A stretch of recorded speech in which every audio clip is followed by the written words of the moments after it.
Karibu ewe mpenzi mtazamaji, hizi ni habari zetu za siku ya leo.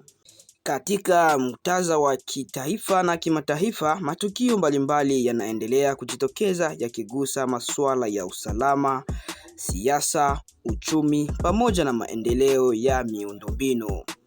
Huko mashariki mwa Jamhuri ya Kidemokrasia ya Kongo, hali ya usalama inaendelea kuzua wasiwasi huku kukiwa na tuhuma za ukandamizaji wa ndani ya jamii ya Kinyamulenge.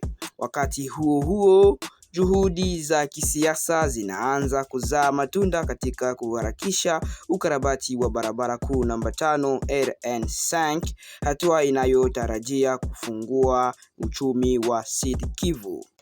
Katika ulingo wa siasa, tume ya uchaguzi imeweka ratiba mpya ya uchaguzi wa gavana katika jimbo la Sankuru kufuatia maamuzi ya mahakama, ikilenga kurejesha uongozi wa mkoa huo. Tukielekea katika habari za kimataifa, sekta ya nishati inaendelea kutikiswa na vikwazo vya Marekani dhidi ya Urusi, huku kampuni kubwa ya mafuta ya Lukoil ikiripoti hasara kubwa kutokana na athari za hatua hizo. Hizo ni habari ambazo tumekutayarishia, na ili uweze kuzipata endelea kuwa nasi. Tuanze moja kwa moja na habari yetu ya kwanza yenye inazungumzia hali ya usalama ambayo inazorota mashariki mwa Jamhuri ya Kidemokrasia ya Kongo kufuatia kuongezeka kwa mgawanyiko mkubwa ndani ya jamii ya Wanyamulenge. Kwa mujibu wa ushuhuda uliotolewa na Patrick Magabo na kuchapishwa tariki 20 Machi, inaeleza kuwa baadhi ya wanajamii wa Banyamulenge wanakataa kushirikiana au kuunga mkono ushawishi wa nchi ya Rwanda unaodai kuwa wanakabiliana na vitisho na unyanyasaji na hata mauaji. Katika ushuhuda huo, Bangabo anasema mama yake alitekwa nyara mjini Bukavu na wanamgambo wa M23 baada ya kukataa kuondoka katika nyumba ya familia ambayo tayari ilikuwa imewekwa chini ya shinikizo la kutwaliwa. Tukio hilo limeelezwa kuwa sehemu ya mkakati mpana wa kuwanyamazisha watu wanaotoa maoni tofauti ndani ya jamii ya Wanyamulenge. Kwa upande mwingine, Cedric Kanza pia ameeleza hali ya kutisha katika eneo la Minembwe. Anadai kuwa waasi wa M23 kwa kushirikiana na vikosi vinavyohusishwa na Rwanda pamoja na kundi la Twirwaneho wanatumia raia kama ngao za kibinadamu, huku wakiwalenga wale wote wanaokataa kufuata msimamo huo wa vikosi vya waasi hao. Taarifa hizo pia zinaeleza kuwepo kwa visa vya mauaji ya watu mbalimbali wakiwemo viongozi wa kijamii, raia wa kawaida pamoja na baadhi ya waliokuwa wakihusishwa na makundi hayo, lakini baadaye kuonekana kuwa wapinzani na hivyo wanaweza kuuliwa. Majina kadhaa ya waliodaiwa kuuawa yametajwa, jambo linalozua wasiwasi mkubwa ndani ya jamii ya Wanyamulenge. Wachambuzi wa masuala ya usalama wanasema hali hii imeshirikia kuwepo kwa ukandamizaji wa ndani unaolenga wanajamii wa Banyamulenge wanaopinga ushawishi wa nje, hasa kutoka ndani ya nchi ya Rwanda. Hali hii pia inaonekana kupingana na madai ya makundi hayo ya waasi kwamba yanapigania ulinzi wa jamii hilo la Wanyamulenge.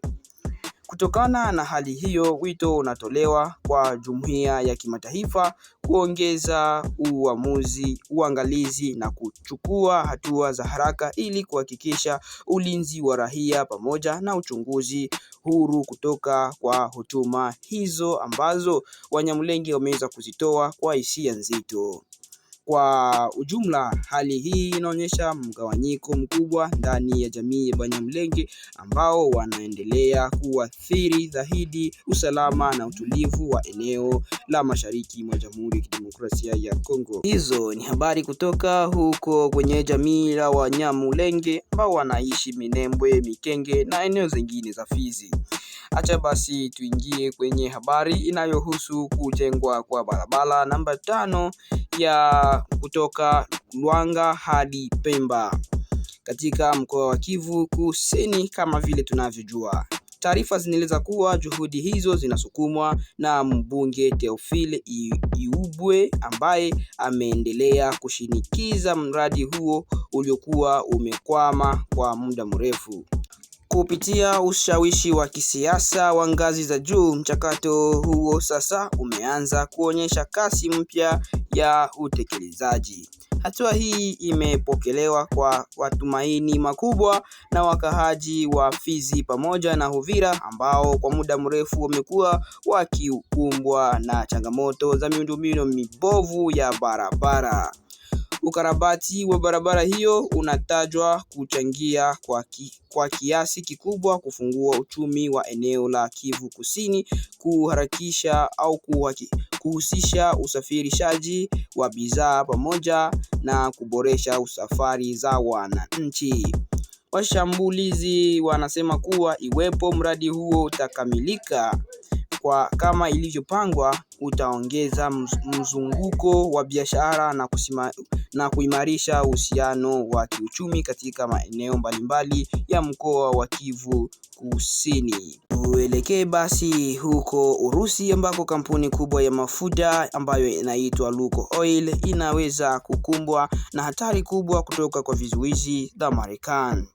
Kwa mujibu wa ripoti iliyochapishwa leo hii tarehe 11 Machi mwaka huu na redio ya France International, vikwazo hivyo vilivyowekwa na Marekani vinalenga pia makampuni makubwa ya nishati kama vile Rosneft, ikiwa ni njia ya kushinikiza Urusi katika muktadha wa vita ya Ukraine.